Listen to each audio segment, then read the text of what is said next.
Velkommen til årets langtur med Duchess og mig. I år går det som sædvanligt gennem Sverige til de norske fjeldveje. Her siger jeg farvel til skipper, der lover at passe godt på hus og dyr, mens jeg er væk.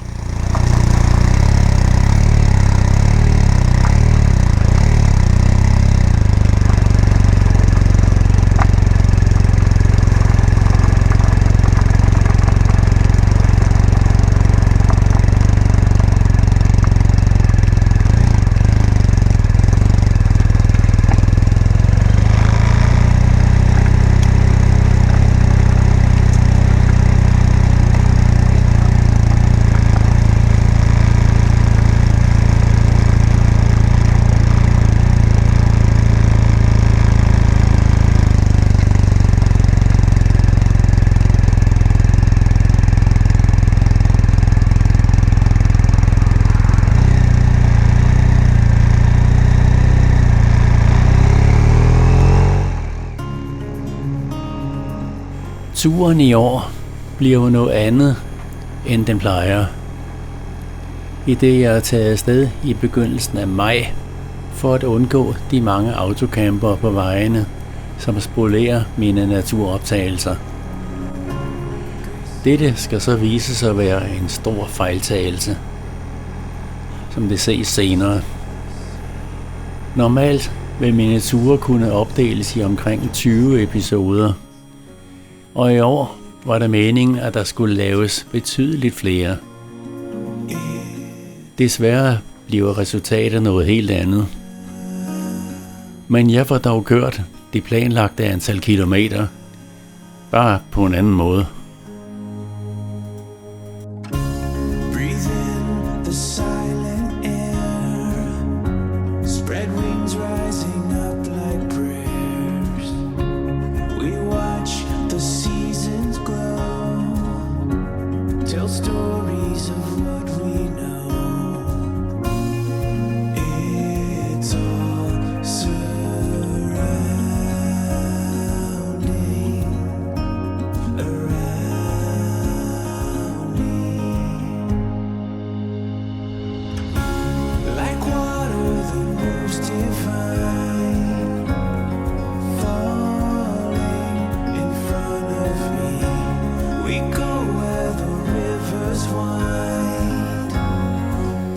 Jeg tager som planlagt turen over Øresundsbroen og fortsætter turen ad motorvejen til Jönköping, hvor jeg skifter til vej 26, også kaldet Inlandsvägen, som er en hyggelig landevej gennem endeløse skove og marker.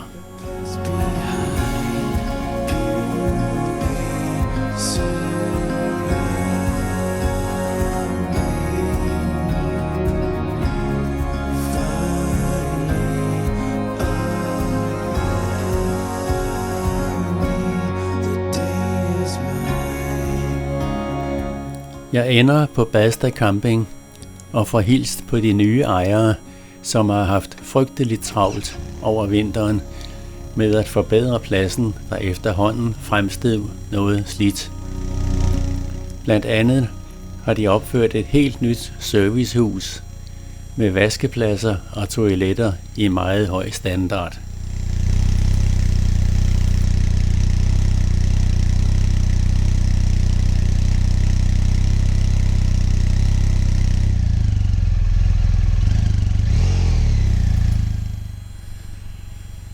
Jeg har fået et problem med at overføre videofiler fra kameraerne til computeren.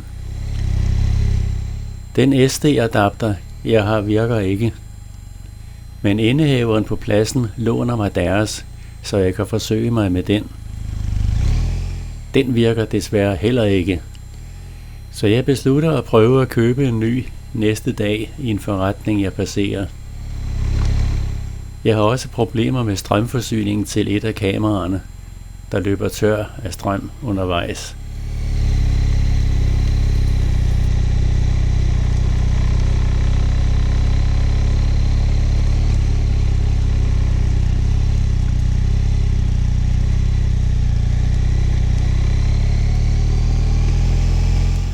Jeg passerer en Biltema og går ind og køber et mini SD-kort med adapter.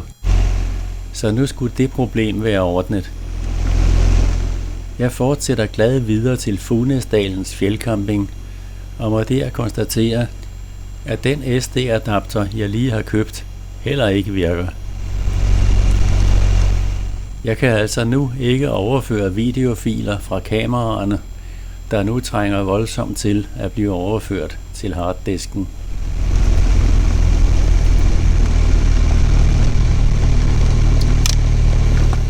Strømforsyning til kameraerne svigter også, og jeg har ingen kabler eller værktøj med til at fikse problemet. Jeg beslutter at afbryde turen og køre hjem for at få tingene til at fungere. Forinden vil jeg lige køre på flatrute og anbringe den mindesten, som jeg har med hvert år.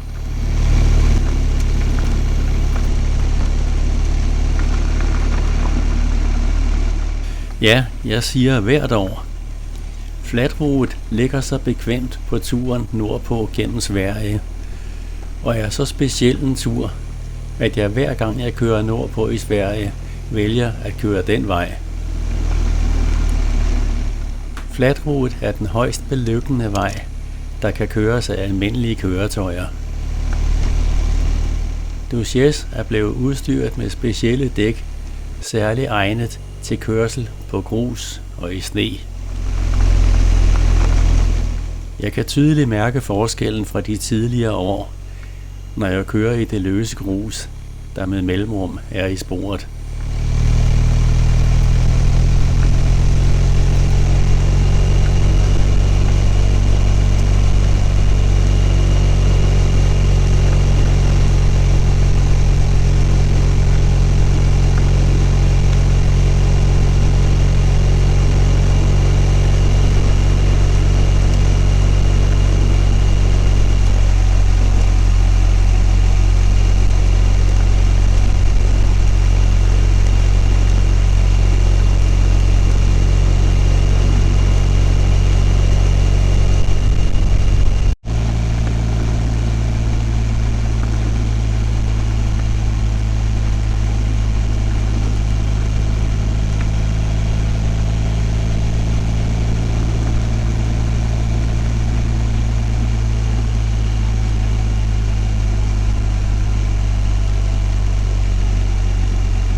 Jeg er ankommet til det højeste sted på flatrute, hvor der er anbragt en mindesten til markering af stedet. Der er en skik med, at besøgende lægger en signeret sten til minde om besøget. Jeg har været her nu 4 gange, og der ligger nu 3 sten signeret med Duchess og årstal.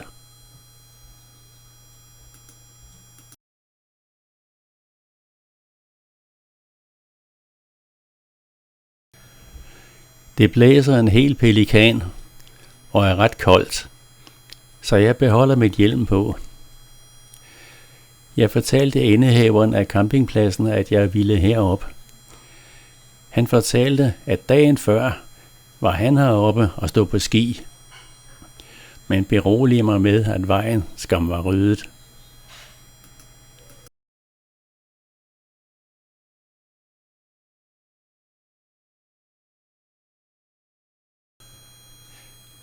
Jeg leder lidt efter de andre sten, som Duchesse har anbragt tidligere. Den ene sten er vendt på hovedet. Den retter jeg lige, så den ligger rigtigt.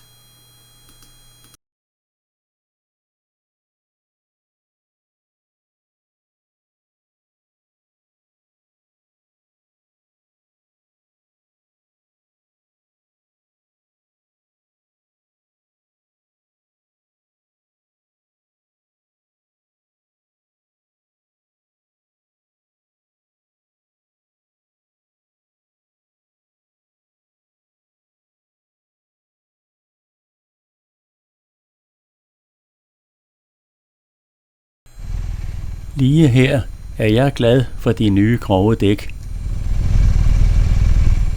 Efter besøget på Flatroute starter jeg hjemturen lidt mismodigt over, at turen nu er slut. Jeg kunne godt bare køre videre og lade video være video, og så nyde resten af turen.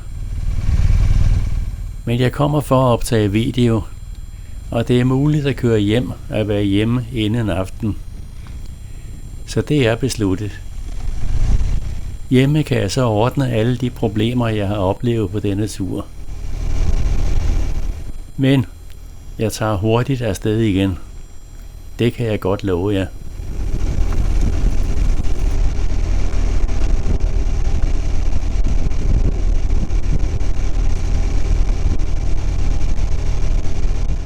Det lyder mærkeligt, men jeg nyder dette landskab at køre i. Her er fantastisk øde. Her gror der ikke noget, der er højere end 10 cm. Klimaet er meget barsk, så her kan ikke gro træer. Til gengæld kan man se mange kilometer væk til fjellene i baggrunden. Det må siges, at det er en stor kontrast til resten af turen, hvor man næsten konstant kører gennem skov. Især i klart vejr og solskin som i dag, er turen noget særligt. Jeg kan anbefale turen, hvis nogen skal køre op gennem Sverige.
Længere nede begynder der at kunne ses unge birketræer. Bemærk, at de endnu ingen løv har. Her er der stadig for koldt og barsk vejr. Helt nede i dalen står andre birketræer med masser af grønt løv i fuld flor.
Det var så første del på turen Norge på 2 hjul 2026, som desværre blev lidt mislykket.